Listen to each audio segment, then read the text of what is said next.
Hello and welcome. Today I'm sharing how to find high probability bullish and bearish pressure areas using simple price action, and I will reveal how to day trade these zones in multiple market scenarios. So if you could, like, subscribe to the channel and stick around for the full video. Candlestick shadows can tell you a lot about the market psychology of market participants and should play an important role in your analysis. Long upper shadows are considered bearish shadows. The presence of one or more bearish shadows after a price advance demonstrates that the market could possibly reaching a top. There is not enough demand at higher prices to continue to move the price upward, at least for the short term. Long lower shadows are considered bullish shadows. The formation of one or more bullish shadows after a price decline, especially near support, shows us visually that the market could be reaching a bottom. In this case, the wick indicates that lower prices are being rejected. I've said it in a previous video. Markets are traders making trading decisions. If you really want to succeed at day trading, when you look at the chart, don't see it as price movement. See it as traders making decisions. So let's analyze 3 stages of a pin bar from the perspective of other traders. How do traders react to this bar during and after its formation?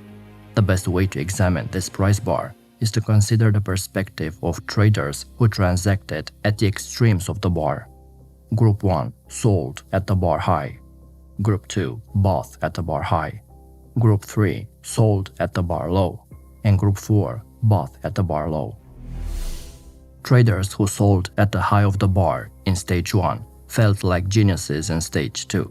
Then, they quickly became frustrated as the market moved higher and raised their profits.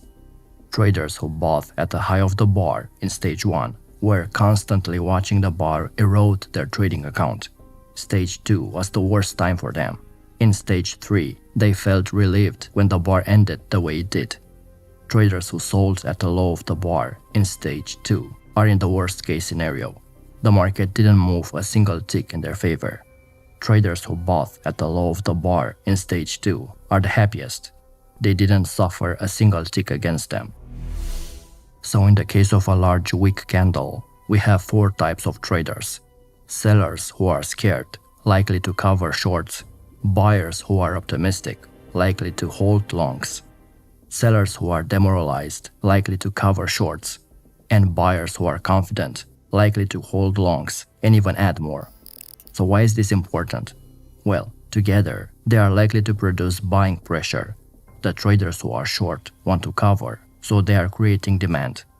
The buyers want to hold, so they are not supplying, at least not without demanding higher prices. The result is a pressure on the market to move up. So the lower shadow reflects the amount of buying pressure. Your job is to locate the buying and selling pressure zones implied by the lower and upper shadows of price bars. Although in the previous case I used the pin bar as an example, a strong pressure zone is not defined just by one pin bar. To find high probability pressure zones, you must not be particularly interested in how a single bar looks. You must pay more attention to the appearance of a group of price bars. So the buying or selling pressure found on a single price bar might not be sufficiently reliable for a trading setup. Therefore, instead of a single bar, look for at least 3 consecutive bars with overlapping upper or lower shadows. Remember, shadows indicate potential buying or selling pressure. When shadows overlap, they create a price zone that is more likely to exhibit the buying or selling pressure you anticipate. Consider the perspectives of the 4 groups of traders again. When we have 3 consecutive bars with overlapping lower shadows, the traders undergo the same emotional cycle 3 times, all within a compact price range. That price range is the pressure zone we are looking for.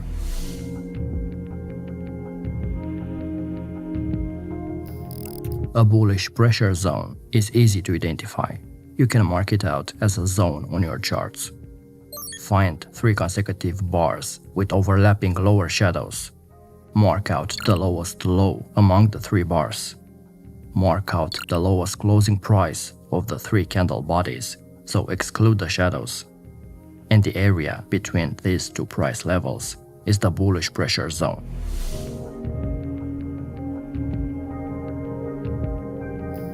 To find the bearish pressure zone, find 3 consecutive bars with overlapping upper shadows. Mark out the highest high among the 3 bars. Mark out the highest close of the 3 candle bodies, exclude the shadows. And the area between these 2 price levels is the bearish pressure zone. Very important, small overlaps of shadows can create unreliable pressure zones. To avoid them, ignore overlaps between a certain threshold.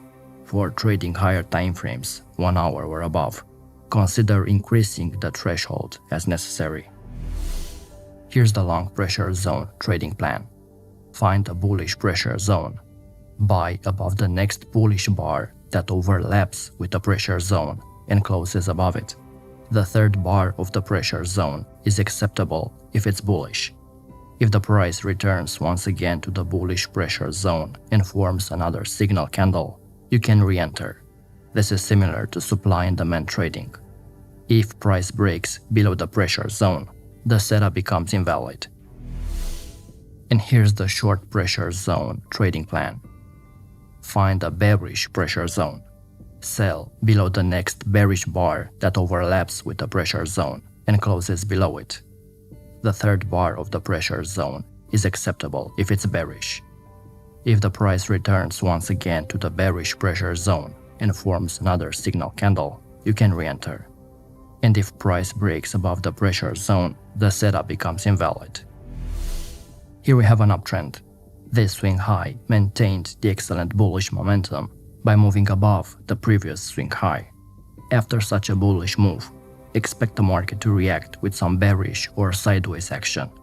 This low that formed couldn't close below the previous pivot low, implying that the uptrend is still intact. And here's our bullish pressure zone. These consecutive wicks signify that sellers were able to push the price down. Bulls drove price back up, showing strength. Since bulls overpowered the selling pressure by bears, there is the potential that their strength will carry forward, leading to an upwards movement in price. This is the signal candle, which overlaps with our pressure zone, so we buy above it. The low of this extended wick provides a very prudent level for you to place your stop. The rationale for that stop placement being that sellers pushed price to the low of that wick, but couldn't push it beyond that point. Hence, placing the stop just below that wick is a level that has a lower likelihood of getting hit. And how do you know when to exit? This is probably the most difficult question to answer. It will depend based upon your risk tolerance. Sometimes it's best to take your profit quickly and walk away. Other times, you want to take some money off the table, move the stop to break even, and let the trade run. This discretion will be up to you. This example shows a bearish pressure zone setup. These 3 bars formed the pressure zone and gave us an opportunity to short the market. This was the setup bar, as it overlapped the area and was also bearish. The short trade has a decent follow-through, and as the market pulled back upwards once again, this was an excellent option, especially for traders who missed the first bearish pressure zone setup. The advantage of this strategy is that the pressure zone places less emphasis on the length of a single shadow and instead focuses on multiple shadows to find reliable signals of bullish or bearish pressure. But this price pattern has an important drawback. Consecutive bars with overlapping shadows also occur frequently within congested markets. Instead of taking signals and trades all over the place, the better trades usually happen at key price levels and when you take volume into account. So location of the pressure zones and volume are very important to filter those bad zones that are offering false signals. A good filter would be a common moving average. The 200, 100, the 50 period moving averages, or even the VWAP are worth having on your charts when it comes to finding key pressure zones. During ranges, moving averages lose some of their validity, but during trending markets, you'll see that those moving averages will work very accurately. So try to buy bullish pressure zones above a common moving average. and sell a bearish pressure zone below a common moving average.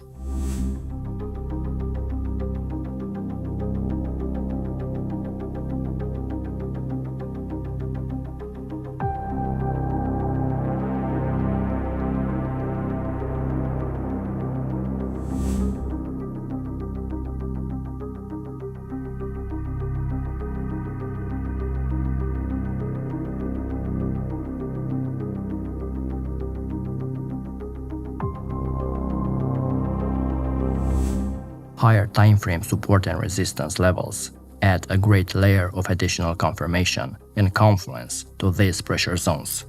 I especially look for strong and impulsive turning points where price has previously shown a strong reaction, because it implies that there is a lot of buyer and seller interest in such an area, and price is likely to show another reaction as well.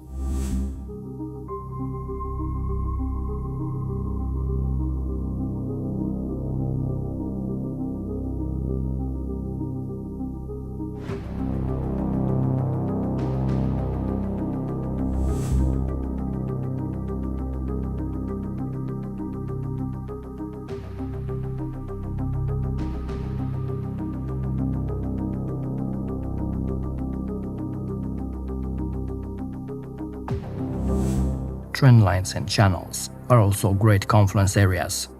Trend lines are especially valuable if you are looking for potential pressure zones during trending markets when it comes to finding re-entry opportunities during pullbacks. When it comes to drawing trend lines, go for the most obvious ones with the most touches.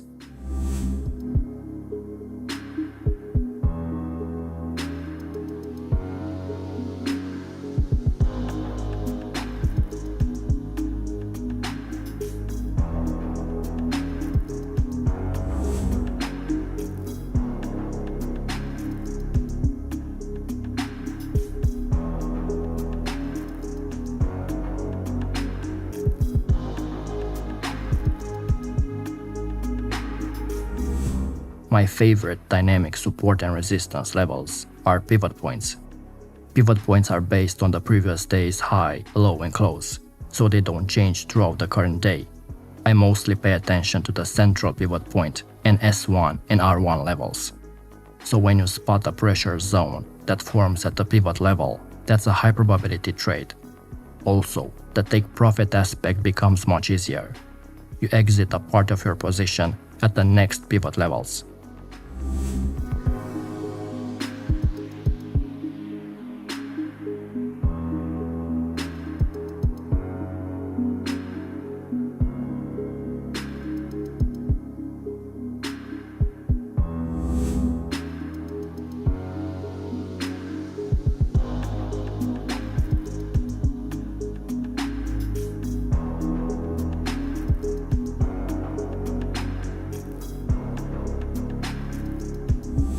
If you found value and learned something new, leave us a like. This way we'll know if you'd like to see more videos like this one. And check out our Academy program if you want to further level up your trading. Until next time.